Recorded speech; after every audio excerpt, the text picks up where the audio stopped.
All right, guys. Michael Kolb here, Chief Growth Officer for Humata.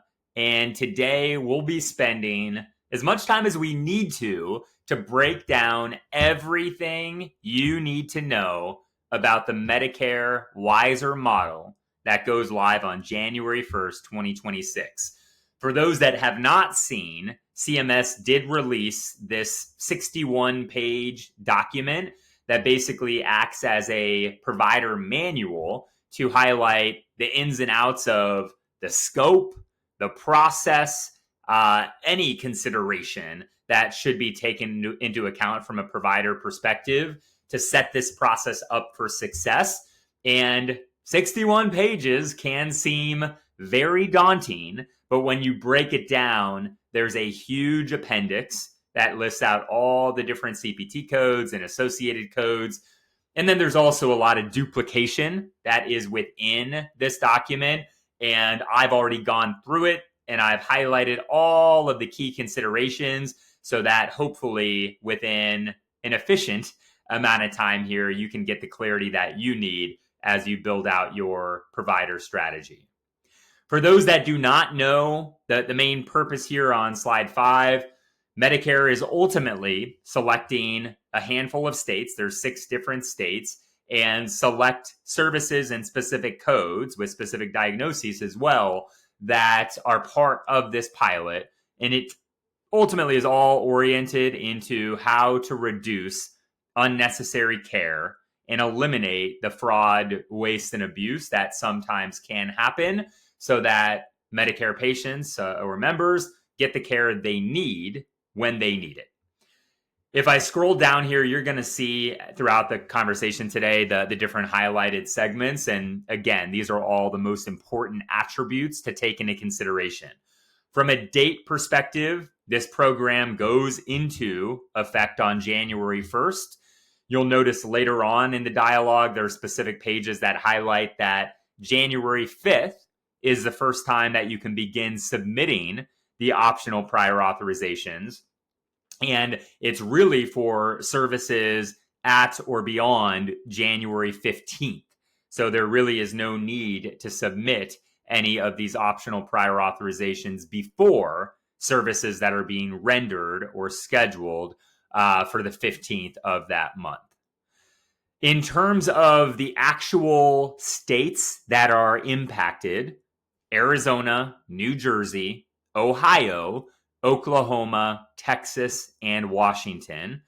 And will the provider or supplier deliver at least one of the WISeR Select items or services? So in the conversation today, I'm going to show you all of the different services that are within this, and we'll make this document available as well. We'll be sending it out so that everyone has transparency into the specific codes.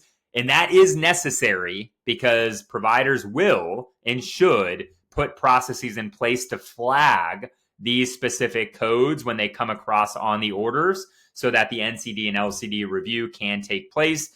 And ideally, that optional submission is done as well. Important to note that this is only for traditional Medicare. And it says here of note, patients with Medicare Advantage are not impacted by the WISeR model. This entire document, there's many pages that hone in on the different options here, but I'll just hit on them now, and then maybe I'll double down on them as we go through the dialogue. There's 2 different approaches that providers can take. You can either opt in to submit for the optional prior authorization upfront, which ultimately gives somewhat of payment assurance if you get the affirmation that you've been approved. Or option 2 here is you do not submit the prior authorization upfront, and when you don't, CMS will basically hold the claim for prepayment medical review before reimbursement. And at that point in time, the third party will be doing the automated AI-driven review of the clinicals, comparing it to the criteria. And at that point, there's going to be a documentation request that goes back to the provider, and it ultimately will just extend the process. If you do not get the affirmation, then you will not get paid. So For most providers, it sounds like option one is what many are leaning towards, just to ensure that you have that payment assurance and that you're providing services to these Medicare beneficiaries that align with the actual criteria. The highlighted text at the bottom here, the request for either option can be sent to the MAC or the WISeR participant. The WISeR participants, these are the third parties that will be doing these third-party reviews. And I believe this will be public knowledge within the next week or so. So by the beginning of November, it will be made known. What ultimately will transpire here is if you do submit the request to the MAC, they will just forward it along to the WISeR participant. So again, it just kind of extends the process, although it should be very quick for them to do so. Or there's going to be new electronic portals that are being created by these WISeR participants, and you can submit directly to that participant to expedite the actual review. It also states on page 7 here that this does not change any of the Medicare benefits or coverage requirements. And this program, this pilot, is all predicated around the national and local coverage determinations, the NCDs and LCDs that are all public at this point in time. So there's really no change to the criteria of what is being used for these reviews. The timelines associated with these reviews are bulleted here on page 7. So if it's a normal request, you should get a response within 3 days. And then if it is an expedited request, you should get a response within 2 days. And these are all indicated as you're doing the actual submission. If you opt in for that pathway 2, which is to not do the prior authorization, so for prepayment medical review, that's what would transpire, then you all as providers would basically have 45 days from the date of the request of additional documentation to submit that to the WISeR participant or to the MAC. And at that point in time, if you go beyond that 45 days, there will be a denial. So it's going to be important to make sure that there's clear SOPs or processes in place if you opt in for the non-authorization route. The WISeR provider or supplier may resubmit a prior authorization request and may include additional documentation if they receive a non-affirmation decision. I'll show you the process flow of what this actually looks like, but once you submit the PA, you either get an affirmation, which is somewhat of an approval up front, or you get a non-affirmation, which is consider it to be somewhat of an upfront denial. It's not a final denial or decision by any means.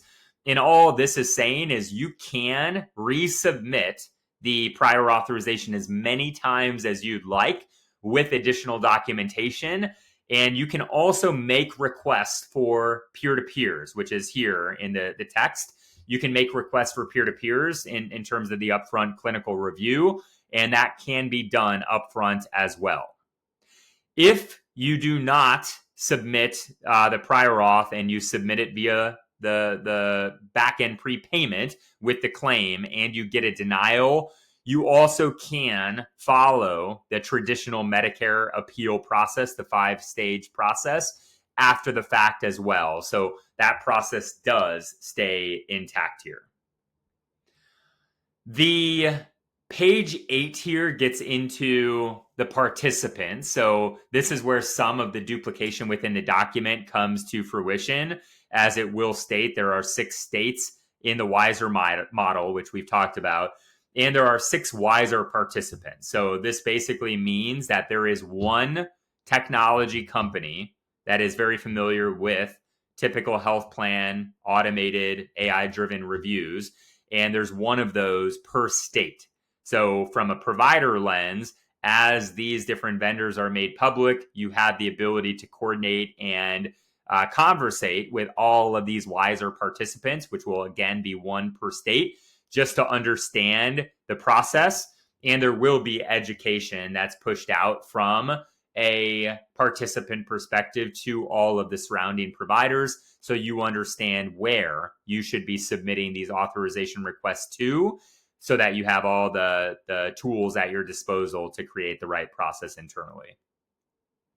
In 1.3, WISeR providers and WISeR suppliers who request prior authorization will have their request processed by the designated WISeR participant, who will issue a decision, which is that affirmation or non-affirmation, and then non-affirmed decisions may be resubmitted. So again, a bit duplicative, but that is the process where it's not a final decision. You can certainly go back and resubmit as you need to. If WISeR providers and suppliers furnish WISeR Select items and services without prior authorization, those claims will be routed to the WISeR participant for prepayment medical review. So that's basically just saying that if you don't do the auth, your claim will be held. There will be some type of review here. The WISeR participants, important to acknowledge, on top of the AI-driven capabilities to auto-approve all of these, if there isn't an auto-approval, they will utilize trained clinicians as applicable to verify what that final affirmation or non-affirmation should be. And that will be the decision that is pushed back to you through the same means of where that submission came from.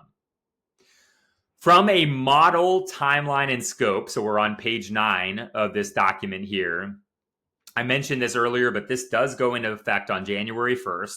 But again, important to note that you can't start submitting requests until the 5th, and you can't do that for any services that are before January 15th.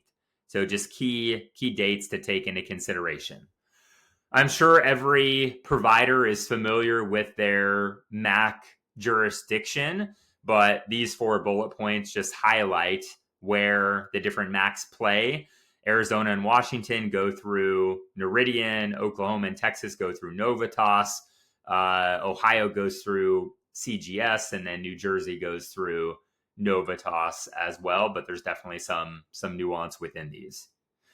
In terms of the included items and services, there's a very lengthy appendix that has every single code that you will need to take into consideration here and build logic around to ensure that the right level of NCD and LCD review is taking place. These are all publicly available coverage criterias. So the NCDs and LCDs are fully accessible by any provider.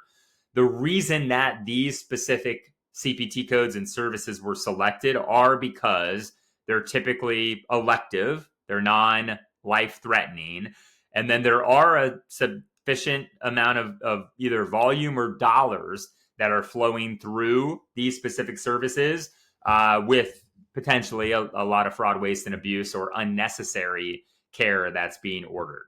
So there was an analysis done by CMS, and there was a very intentional focus on the different services and CPT codes that are within this initial pilot. Also important to note that even if there's a select service that you're ordering, it also needs to meet the diagnosis or ICD-10 clinical indication as well to be considered part of this pilot. So going off of the CPT codes alone is not enough. Otherwise, you'll be doing more than you need to be doing. So it's really the combination of CPT codes and the ICD codes. Also important to note, highlighted here, this will not overlap this program with any existing CMS PA programs. So it's not altering anything that you were previously requesting prior authorization for from a Medicare perspective. This is all net new and really a gap fill compared to where prior authorization requirements lived before. Getting into page 10, so CMS may update the WISeR Select items and services. So what this ultimately means is right now, as we stand in late October, early November, there is the list that's been published for what this will include, but it is going to continue to evolve and potentially change over time. meaning that whatever process you put in place today should be agile. You might need to add codes, you might need to remove codes as the program ebbs and flows here a bit, which is just an important consideration to make. The next highlight, the WISeR motto will include items and services rendered at select sites. So this is all about place of service. So on top of the specific CPT codes, on top of the specific ICD-10 codes, it also matters where these specific services are taking place. And these different hospital outpatient departments, ASCs, which are a very dominant focus here, they need to be taken into consideration in the scope of what you are flagging, because it is not every single site of service. The next highlight here, so inquiries regarding the model, providers and suppliers who have questions about the WISeR PA and prepayment model should contact the WISeR participant. You cannot do that until this is made public, which again should happen by early November. And when it's made public, all of these different participants will be very vocal about the question submission process, and there's a whole educational component of this for each of the participants. So there should be a full transparency aspect to this from each of these participants, and those participants are who you will be reaching out to once the time comes. All right, what's really nice about this packet here is figure 1 displays the entire end-to-end process. So just to talk through this at a high level here, it ultimately will shed light on the 2 different pathways that there are. So pathway 1 is you submit the auth. Pathway 2 is you don't submit the auth and it's held for a claim prepayment review. In blue here, provider or supplier decides the patients to proceed with services and reviews, prior authorization guidance. From there, provider submits the request with documentation to the participant, which is the third-party reviewer, or to the MAC. Again, you could submit to either, but if you submit to the MAC, it's only going to delay things because then they pass along the request to the participant. The participant then processes the PA. The participant affirms prior authorization request and notifies the provider, or the participant sends provider, supplier, the MAC generated affirmative UTN. So at that point, if it is approved, then you get the UTN. The UTN is basically like the authorization number. So that is really, really important because it needs to flow to the claim form. And there is a huge billing aspect of this, which we'll talk through, but really important for you all to consider how you're going to be pushing the UTNs to the billing department and how you're going to be training the billing department to ensure that those are on the claim forms in the appropriate locations. If the participant alternatively does not affirm the prior authorization request, you will be notified, and then the participant still sends the provider the MAC generated non-affirmative UTN code and detailed rationale. That still needs to go to the claim form. You can still go back and request another prior authorization with additional documentation, but if you do not get that affirmation in the top row here, then you will, and you still want to do the services, you will need to include that UTN for the non-affirmative on the actual claim form. From there, let's go back to this top box here. Provider supplier resubmits the prior authorization request. That's basically what I was referring to in terms of the resubmission of the authorization. And then the participant can perform peer-to-peer clinical reviews and either affirms or non-affirms. So this is where we would recommend that you guys, if you're doing the resubmission, request peer-to-peers, make sure you have conversations about it, and that will help to hopefully make your case to get these authorizations approved. If you are in the bottom row and you're not getting that or you do have that non-affirmation, provider or supplier decides to perform the service, so that is up to the provider, then given prior authorization was previously non-affirmed, the MAC denies the payment. So basically what this is saying is if you guys get a non-affirmation up front and you decide to do the service and you put the non-affirmation UTN on the claim, nothing will change. It will get denied and you will not get the payment for it. So definitely deep considerations there. And later in the actual pamphlet here, it talks about ABNs and the importance of ABNs, because this is where you would want to actually go through and get the ABN with the patient to ensure that they're aware of any financial liability that could come their way. On the bottom ribbon here, so provider decides to perform the service without the PA. So up here is when you're submitting the PA and you get the affirmation or non-affirmation. On the bottom is you don't do it. You go with the option 2. You do not do the prior auth proactively. The MAC will flag the claim for medical review. So you're not going to get paid without a medical review. The MAC approves or denies the payment. So this is where you will get some of these final denials. And then the provider can request an appeal. So this would follow the traditional Medicare 5-step appeal process. And then at that point, the MAC's either going to perform the review of the appeal, and from there, they're either going to approve it or they're going to deny it. So this does a really nice job visually of just articulating what this will actually look like. Now, as I progress, this is where a lot more of the duplication comes through. So we've already talked about the 2 options for submitting the request. We've already talked through that you can submit to the MAC or you can submit to the WISeR participant.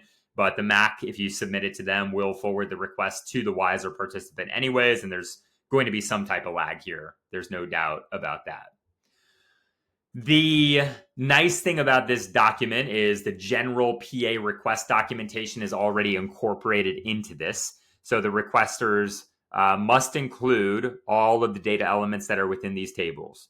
So depending on the third party that you're submitting to, they will probably have their own electronic portal, and you can include all of the information here within that actual portal. All of this information should come from the EHR, so facility information, physician information, requester information, and there's other supporting information with the CPT codes, diagnoses, place of service as well, given that directly impacts what's going to be approved versus what's not going to be affirmed up front. So important to look at all this information and map it to understand where it will come from within your EHR, as you will be prompted to enter this information within the actual prior authorization process. The next step of this, so sending a PA request to the WISeR participant, any which way, fax, electronic submission, mail, or electronic portal, you will have to hear from your WISeR participant on what's available with this electronic portal. Obviously, anything submitted electronically and anything submitted directly to the participant is going to create efficiencies with the review. And so every WISeR participant will guide you on what to take into consideration there. WISeR participants' contact information will be shared, as I mentioned, at a later date once it's made public. And then sending a prior authorization request to the MAC, you can send those to the MAC any which way as well. But again, they will just forward the request, and it's going to extend the actual decision time frame because of that. If you choose to do that and send it to the MAC, these are the different MACs that you would be sending it to based on your jurisdiction and all of the contact information, whether it's via the portal, whether it's via fax or via mail. All of that is documented on page 14 of this actual pamphlet here. Section 4 for the prior authorization review. So we've already talked about this, but each prior auth request will be assigned a UTN. Can't emphasize enough that the UTN is critical, because even if you get the UTN up front and you don't include it on the claim form, you will get denied. And there's very specific portions of the claim form you need to enter the UTN. So billing needs to be included on the strategy here to make sure that everything flows appropriately. The provisional affirmation, we've talked about that, so I don't think we need to go deeper there. Provisional affirmation prior auth decisions are valid. So we haven't talked about this. They are valid for 120 days from the date the decision was made. Meaning, if you guys get the approval, but the service isn't for a couple months, and then there's a deferral of that patient for another 90 days, you have to go back through this process again. It's only good for up to 120 days. We've talked about the non-affirmation process, so I don't think we need to go deeper on that front. I'll scroll through decision notification. So now we're on section or page 16 of this. So the notification, this is important. The notification will be sent in the same format the prior authorization request was originally submitted. Meaning if you go through the portal for the third party, you will get a response through the portal. If you go through the MAC, you will get a response through the MAC. If you go through fax, you will get a response through fax. So really important to think about that angle of it as well. You obviously, as a provider, will want the most efficient way of getting the response, and that will come in the same format of how you actually went through that submission. Section 5 with exemptions. So CMS is exploring implementing a process in 2026 for WISeR participants to automatically exempt a WISeR provider or supplier if you guys are demonstrating compliance with Medicare coverage, coding, and payment rules. Think of this as somewhat of a gold carding program. If we're starting to see that all of these requests are getting approved and you are compliant in terms of your ordering practices, then you should not have to continue to do the actual submissions.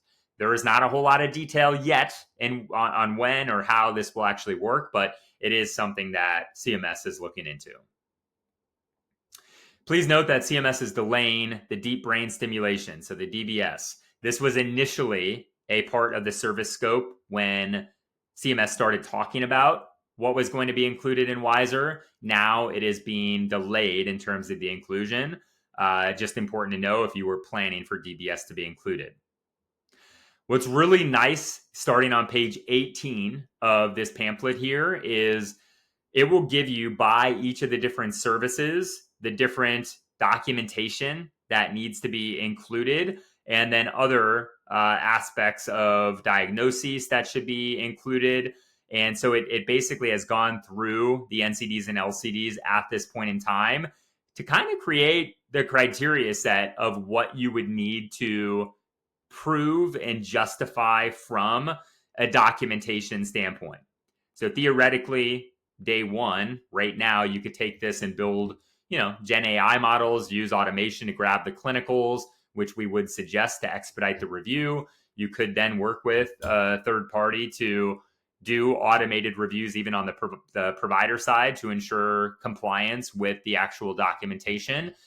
But as you guys know, NCDs and LCDs, they can update. So this is not the end-all be-all criteria, because this will not take into account any of the future updates that are made to the publicly available criteria. The reason I said this document isn't as daunting as it seems is then it just goes through for every single service that's a part of the pilot, and it gives you the same information of what documents and what justification needs to be included. So as I scroll through all of this, eventually we'll get through all of the criteria. And again, would highly, highly recommend you guys look into this and create a very detailed process around what to actually include within the clinical documentation, just to get it right the first time and boost the number of affirmations that you need to get. The next section, this is billing. So really, really important to incorporate billing into the conversation as you're going through the actual submission strategy as a part of the WISeR model, because I mentioned earlier those UTNs, based on the different types of claim forms, it matters where you actually put the UTN. So it's giving you the position information of which fields you need to enter this information in, but it always needs to be entered in, and that's the most important thing. So it gets into 837 professional claims, the UBs, and it's talking through the location, which I won't go into details on here, but the location of where that information needs to be entered. And then it also goes through like all the modifiers, the G1s, the GXs as examples of where those should be documented as well if you're going through the ABN process. If all Medicare coverage, coding, and payment requirements are met, the claim will likely be paid. Emphasis on likely, because there's a couple bullet points here that highlight if there are technical requirements that can only be evaluated after the claim has been submitted, or there's new information that becomes available that was not present at the time of the PA. There can be scenarios where it will not be paid, but it does intend to act as claim or payment assurance. And more times than not, you will be paid if you get that affirmation. It also states that claims for which there will be provisional affirmation with that decision on file, you will be afforded some protection for future audits. Think about all the Medicare audits that can take place, all the recoupments that can take place. It's also beneficial to do this upfront with that first pathway of submitting the auth, because you will be afforded the potential ability to bypass some of those audits in the future. If a claim is submitted to the MAC for payment with the non-affirmative prior auth decision on file, it will be denied, and then all appeal rights are then available. So we've talked about that. Under prepayment review, the WISeR participant will contact the billing WISeR provider, and we've talked about this. So there's going to be documentation requests as a part of this review, and you'll have 45 days to respond to that ADR. And if you don't respond within that 45 days, you will get denied. Once you actually do submit the documentation, then you will get a response within 3 days. And that's what this highlight where my cursor is talking through. Claims related to or associated with WISeR select items or services will not be paid if the WISeR select item is non-affirmed. So we've talked about that. What's interesting though, is to highlight the associated items. So if the primary code is not affirmed, all of the associated items like anesthesiology or implantables, as an example, those will also not be approved. So just take that into consideration from an ordering perspective. If the primary is not approved, all of the associated codes will not be approved either. Special claim consideration, so slide or page 33 here, excuse me. This gets into the ABNs. So if you do not get a affirmation, CMS is basically guiding you to ensure that you have a good process for ABNs in place, where you would go through that process, you'd add the GA modifier at that point, and then from there, if it is something that's cosmetic here, it mentions the GX modifier, because you technically don't need the ABN at that point. So really important to make sure not only are you working with your billing team, but you also have a good process to ensure that those ABNs are put in place to make patients educated on the fact that Medicare might not reimburse for these once it goes through that prepayment review. As you get into the page 34 here, so it highlights the WISeR provider, supplier, or beneficiary may forward the denied claim to the WISeR's secondary. Okay, so this is all getting into the secondary insurance. So basically it's saying if Medicare is a secondary, you still go through that full process. You submit it with the PA request to Medicare. Hopefully you get that affirmation. From there, you would still bill through the primary insurance. And if that primary insurance does deny, then Medicare will likely pay, given that affirmation that was given. So just an important attribute there. If Medicare is secondary, then you still would want to go through and do the PA request. The claim appeals. So we've talked about this. The appeals, meaning it would, if you don't do the actual initial prior authorization request and you just do the service and you submit the claim and you get some type of claim denial through the prepayment review, you can still appeal. and it will follow the traditional Medicare appeals process, which is that 5-step review. So that is something that does not change from current state. Lastly, we're almost done here. Lastly, within all this documentation, the appendix has all of the select items or services. So this is where it gets into all of the specific services and codes with the descriptions of what is included within the pilot. So if I scroll through all of these, it's going to really indicate for you all, as you think about your strategy, what codes need to be taken into consideration. And then it includes all the associated codes that will also get denied if the primary CPT code is non-affirmed. So just important to take into consideration here as you're going through your strategy. I believe after you get through all the associated codes here, there's a list of definition. Oh, these are the ICD codes. So this is also important. So this lists all of the applicable diagnosis codes that also need to be paired with these different CPT codes and associated codes. Otherwise, it does not play into the program scope. And then lastly, on page 61, these are just the definitions of what all the various acronyms that are within this document here. That was 36 minutes of going through a 61-page document. So hopefully this is helpful. It seems daunting at first, but when you go through it, there's definitely a lot of considerations, but it's definitely manageable. And we would also recommend to talk and figure out how you can use technology around this.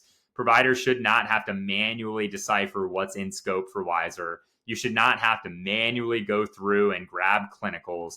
With those clinicals, you should not have to go get the NCDs and LCDs. You should not have to manually confirm the alignment or misalignment.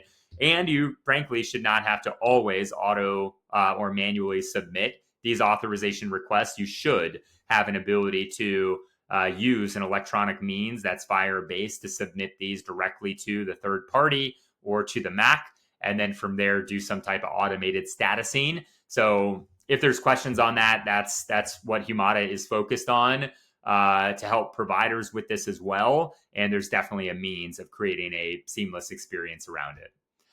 With that said, we will make this 61-page document available to everyone. Let us know if there's questions. You can email us at info@humatahealth.com, and we're happy to address anything that's out there.